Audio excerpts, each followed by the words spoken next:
So let's be real. Because leveling up isn't about always having a glamorous glow up moment with affirmations on the mirror and vision boards all around your room. Growth is messy. Growth is you laying on the bathroom floor at 2 o'clock in the morning, bawling your eyes out.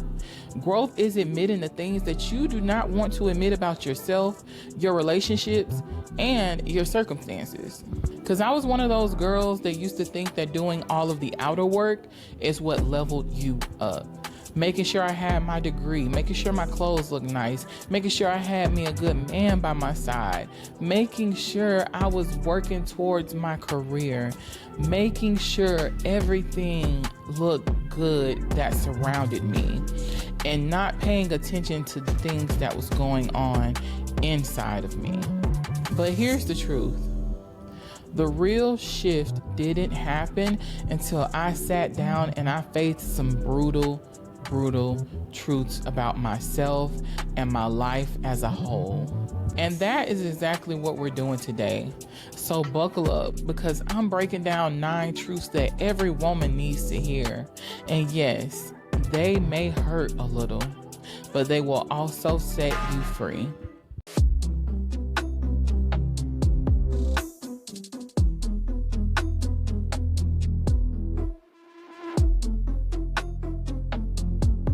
So before we get into it, let's go over the house rules. Make sure you subscribe so that you never miss a future episode. And if you have not joined the waitlist for the 50/50 Club, then sis, I don't know where you've been. I don't know what rock you just crawled from under, but make sure you click the link down in the show notes so that you can be one of the founding members and join for free. All right, so let's get into it. Truth number 1, being in denial doesn't make you right. You know what's wild? I used to stay in situations way past the expiration date because I thought that if I ignored the signs, that would mean it's not real. Like, okay, he hasn't been hitting me back. He hasn't been calling me back, but he did say he was busy. He does work a lot. I know it takes a lot of time to text back. I haven't heard from you in a couple days, but I know that you're so busy that you can't text back, right? I know that I come in early to work. I help out. I work overtime when needed.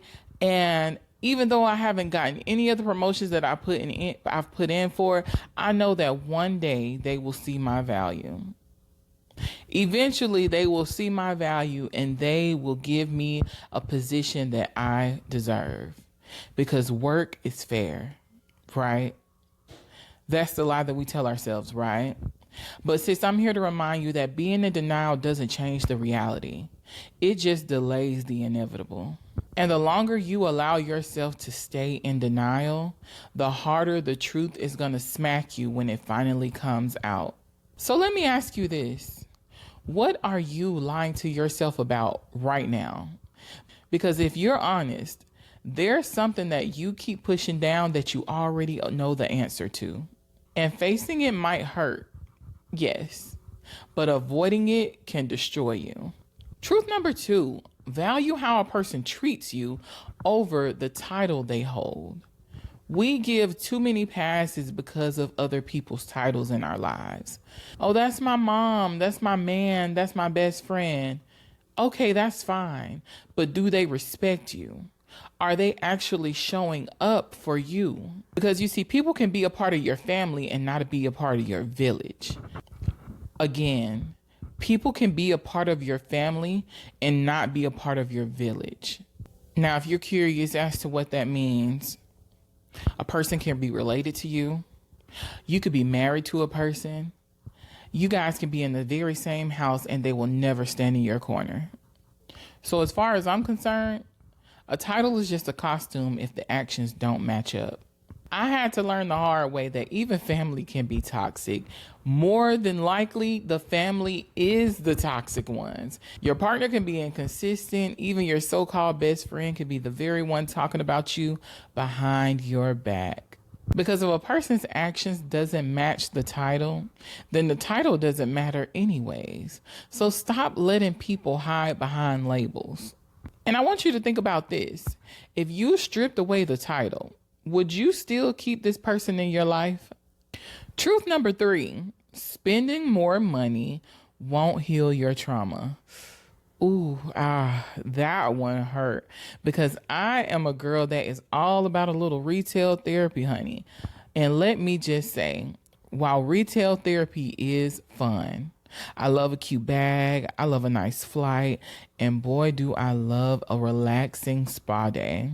But let me tell you, I've been that girl sitting in my nice little apartment with my new bag and my new shoes, and I was still crying because the hole inside of me was still there. We can always buy distractions, but we cannot buy healing. And this whole soft life aesthetic that's going on online means nothing if it's not backed up with inner peace. Truth number 4, you have to define love before you can identify it. Most of us learn what love looks like by watching other people while we're growing up. And for me, I was the kind of person that thought love always came with a little bit of drama. There was always going to be arguments. There's always going to be makeup sex. There's always going to be things that you're going to disagree about.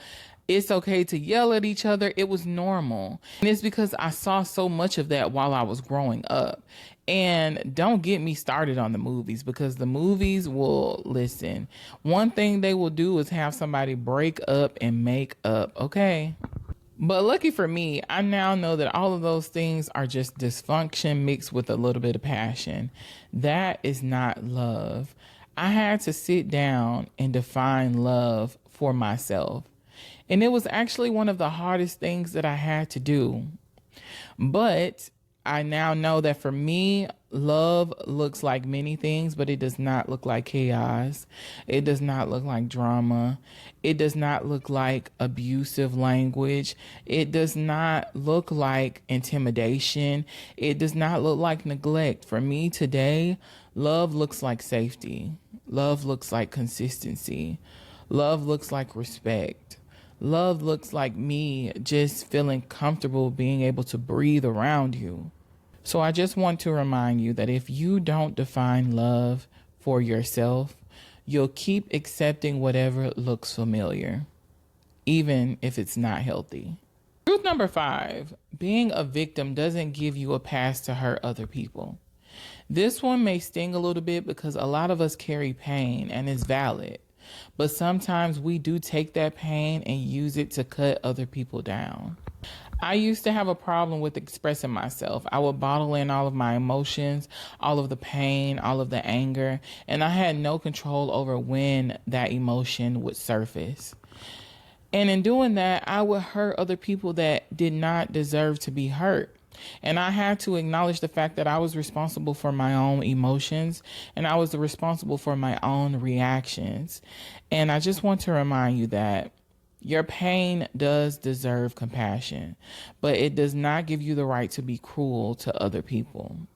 And it does not give you the right to continue to bleed on the ones that didn't even cut you in the first place. Truth number 6, your accomplishments don't make you a good partner. I'm sorry, I had to chuckle a little bit because this is a really big thing on social media right now. Everyone talking about their degrees and how much money they make, the figures, the this and the that.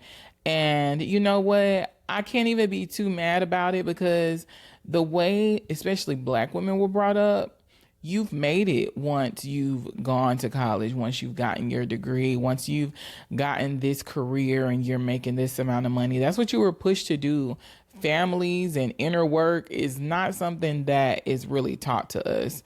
So I used to be one of those ones that used to think, well, honey, as long as I got my degree, I did my time, I got my job, I got my own place, my own car, I'm doing well. That made me a good catch. But listen, don't get me wrong, those things are great, but they don't automatically make you ready for a relationship. They don't make you be emotionally available for another person to come into your life. I don't think people realize how much responsibility it takes for you to have another person in your space. Like, you literally are responsible for how you're making this person feel. I know we like to say that we're not responsible for others, but yes, we are. When you willingly accept a person into your life, you are now responsible as to how you make them feel. How do you speak to them? How do you treat them? How do you show up for them? It's all a part of being a partner. Because while you may have an impressive resume, that does not reflect your character. And says you could be a boss at work and still be emotionally unavailable when you get home. Accomplishments are amazing, but they don't replace kindness. They don't replace accountability, nor do they replace how you love another person. Truth number 7, you can always leave. I think people always forget this part. You can always leave. I don't care how stuck you feel, you're never trapped. You can leave the job, you can leave the relationship, you can leave the friendship. Yes, I know that sounds simple. And I know that when you're in it, it feels nearly impossible. Because I've stayed in places way too long because I told myself I had no other choice. But there's always another choice. Staying is a choice, and leaving is a choice too. Don't let fear convince you otherwise. So let me ask you this. If fear wasn't in your way, what would you walk away from today? Truth number 8, boundaries will cost you relationships. Everybody says they want you to heal until your boundaries inconvenience them. I started to set boundaries, and listen, I lost people that I thought would be in my life for forever. At first, I thought I was doing something wrong. Maybe I did something wrong, but really, it was just the relationships. The relationships were built on me not having any boundaries. The relationships were built on me being a previous version of myself that I no longer was. The relationships were built on me having unhealthy habits with these people. And now that I'm making healthier decisions for myself, I realize those relationships no longer fit into my new lifestyle. And that's okay.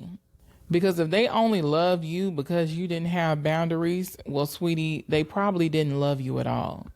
They just loved your lack of limitations and how they benefited from them. Truth number 9, peace requires sacrifice. Peace requires sacrifice. Peace isn't free. You might have to let go of closeness, comfort, old habits, and even old versions of yourself. And honestly, that's why a lot of people don't choose peace. A lot of people don't choose peace because they don't want to give up the chaos that they're very much addicted to. Because chaos will drain you and peace will sustain you. And you have to decide which one you're willing to live with and which one you're going to choose to live without. So my advice today, stop running from these truths. They're not here to break you. They're here to set you free. And facing them is what separates staying stuck from truly leveling up. So let me know down in the comments, which truth hit hard for you? And are you ready to stop avoiding it? All right, Gray Bays, that is today's episode. And thank you so much for hanging out with me today. I know this one was a little heavy, but we don't grow in comfort zones, honey. And make sure you subscribe to the channel so that you don't miss a beat. And once again, if you haven't already, make sure you join the waitlist for the 50/50 Club. The link is down in the show notes. Until next time, face the truth, even when it's brutal, because that's how you level up.